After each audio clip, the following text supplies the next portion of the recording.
দর্শক, আমি পেঁপে চাষ নিয়ে কিছু আজকে আলোচনা করতে চাচ্ছি। সেটা হচ্ছে যে এটা হচ্ছে বাংলাদেশের মধ্যে সবচাইতে ভালো একটা ভ্যারাইটি জাত, সেটার নাম হচ্ছে টপলেডি। টপলেডি জাতের বৈশিষ্ট্যটা আগে বলি। টপলেডি হচ্ছে আপনার কি বলবো, এটাকে ভাইরাস মুক্ত, রোগ ব্যাধি সহনশীল, উচ্চ তাপমাত্রা সহনশীল একটা জাত।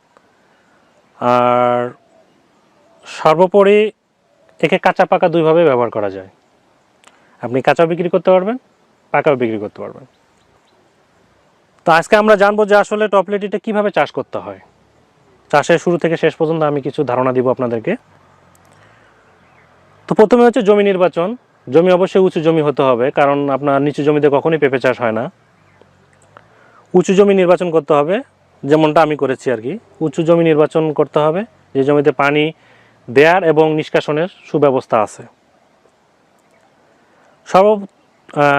জমি নির্বাচন করার পরে আপনাকে যেটা কাজ করতে হবে সেটা হচ্ছে জমিটাকে আগে আপনার দূষণমুক্ত করতে হবে, রোগ জীবাণু মুক্ত করতে হবে। রোগ জীবাণু মুক্ত করার জন্য যেটা কাজ করতে হবে সেটা হচ্ছে আপনাকে চুন, যেটা হলো শতকে 4 কেজি, এবং ব্লিচিং পাউডার, যেটা স্টাপল ব্লিচিং বলে, এটা আপনারা দিতে পারেন 33 শতকের জমিতে 2 কেজি হারে দিয়ে জমিটাতে ছিটাই দিয়ে আপনি জমিটাতে চাষ দিয়ে 4-5 দিন বা 1 সপ্তাহ রেখে দিতে পারেন। দেওয়ার পরে তারপর আপনি হলো জৈব সার, পর্যাপ্ত পরিমাণে জৈব সার আপনার সামর্থ্য অনুযায়ী যতটুকু জৈব সার দিতে পারেন। আসলে জৈব সারের কোনো বিকল্প নাই, যেটা আমি দেখেছি। পর্যাপ্ত পরিমাণে জৈব সার দেওয়ার পরে আপনি মাথা তৈরি করবেন, জমিটা চাষ দিয়ে রেডি করে তারপরে আপনি মাথা তৈরি করবেন। মাথা তৈরি করার পরে মাথায় আপনি আবার জৈব সার, কিছু রাসায়নিক সার দিতে হবে আপনাকে। আপনার প্রতিটি গর্তে, প্রতিটি গাছের জন্য আপনার সব কিছু মিলে, যেমন টিএসপি 100 গ্রাম, এমওপি 50 গ্রাম, আর তারপর হচ্ছে জিপ সার হচ্ছে 50 গ্রাম, জিঙ্ক 10 গ্রাম, বোরন সার আপনাকে দিতে হবে 10 গ্রাম, ম্যাগনেসিয়াম দেবেন আপনি 20 গ্রাম, আপনার ফুরাটান অথবা দানাবেশ যেটাকে আমরা বলি, কার্বোফুরান গ্রুপের ওষুধ, এটা আপনাকে দিতে হবে 10 গ্রাম করে দিয়ে মাদায় দিয়ে আপনি মাদাটাকে ঢেকে রাখেন। ঢেকে রাখার পর একটা পারতপক্ষে সেচ দেওয়া সবচাইতে উত্তম। সেচটা দেওয়ার পরে আপনি যেটা করবেন সেটা হচ্ছে সেচ দিয়ে দিলেন। তারপরে 1 সপ্তাহ 10 দিন পর আপনার যদি চারা প্রস্তুত হয়, 35 থেকে 40 দিনের চারা, 35 থেকে 40 দিনের চারাটা যখন আপনি আপনার চারা প্রস্তুত হয়ে গেছে, তখন আপনি মাটিটাকে ওলটপালট করে দিয়ে, প্রথম আগের দিন ওলটপালট করে দিবেন, দ্বিতীয় দিন আবার ওলটপালট করে দিয়ে চারাটাকে রোপণ করবেন। এবং চারাটাকে রোপণ করার পরে গাছের গোড়ায় একটু সেচ দিবেন। তারপর যেটা কাজ করতে হবে সেটা হলো যে চারা রোপণের, যখন চারাটা সেট হয়ে গেল, চারা রোপণের 25 থেকে 30 দিনের মাথায় আপনি আবার একটা সেম ডোজ রিং সার দিয়ে দিবেন। যে ডোজটার কথা আগে বললাম, এরকম একটা সেম ডোজ আপনি 25 থেকে 30 দিনের মাথায় একটা রিং সার দিয়ে দিবেন, দিয়ে সেচ দিবেন।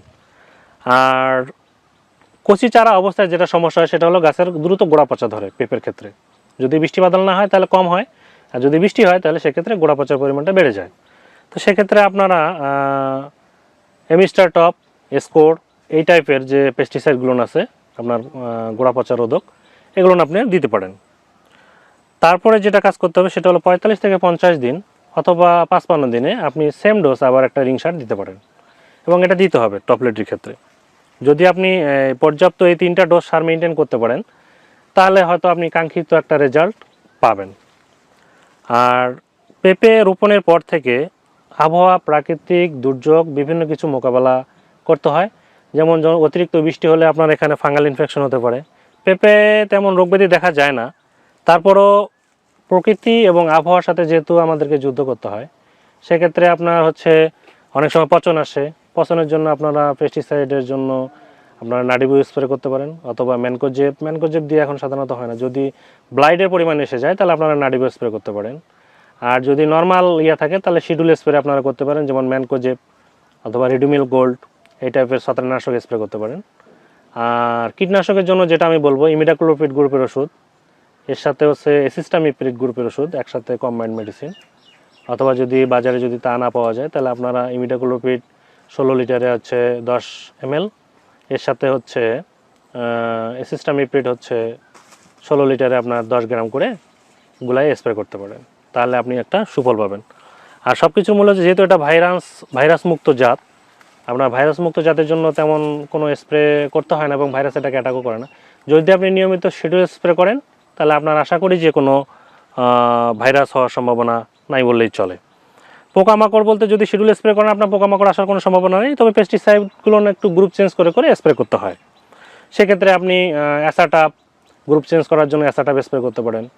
আবার ম্যানকোজেব প্লাস মেটালক্সিল অথবা ম্যানকোজেব প্লাস কার্বোনাজিম অথবা ম্যানকোজেব প্লাস সাইমোক্সানিল এই গ্রুপের ওষুধগুলো স্প্রে করতে পারেন। আর অবশ্যই আপনি 30 দিন বা 40 দিন পর পর অবশ্যই আপনাকে কার্বোফুরান গ্রুপের দানাদার কীটনাশক আপনাকে জমিতে ব্যবহার করতে হবে।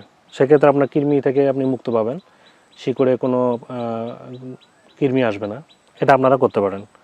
আমার এই গাছটা দেখতে আমি 40 দিনে চারা রোপণ করেছি, এটাতে গাছের বয়স 6 মাস প্লাস হয়ে গেছে। দেখতে পাচ্ছেন কি পরিমাণ ফল ধরছে এখানে। তো টপলেটি নিঃসন্দেহে একটা ভালো জাত, এটা আপনারা নিঃসন্দেহে অনেকেই চাষ করতে পারেন। বাংলাদেশে আমি অনেক জাতই চাষ করেছি, তার মধ্যে ভাইরাস মুক্ত এবং যেটা জাত পেয়েছি সেটা হলো টপলেটি।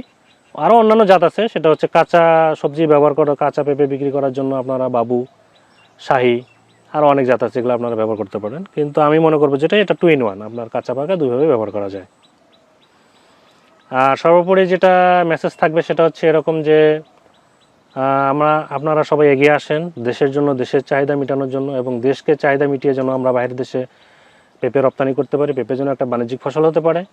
সেক্ষেত্রে সবাই যারা বেকারত্ব আছেন, বেকারত্ব ঘুচানোর জন্য, দেশের চাহিদা মেটানোর জন্য, পরিবারের চাহিদা মেটানোর জন্য সবাই গাছ লাগান এবং সবাই পেঁপে চাষ করতে পারেন। আরও অনেক চাষ আছে, আপনারা উদ্বুদ্ধ হতে পারেন। আমরা দেশের চাহিদা মেটাবো, দেশকে চাহিদা মেটানোর পরে দেশের বাইরে অর্থনৈতিক চাহিদা মন্দার জন্য আমরা বাইরে পেঁপে, পেয়ারা, আম এক্সপোর্ট করতে পারি, এরকম একটা চিন্তা চেতনা আছে।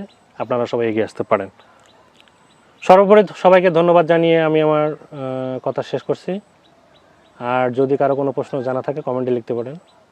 হ্যাঁ, আমি সর্বাত্মক চেষ্টা করবো আপনাদেরকে সহযোগিতা করার জন্য। ধন্যবাদ। আসসালামু আলাইকুম।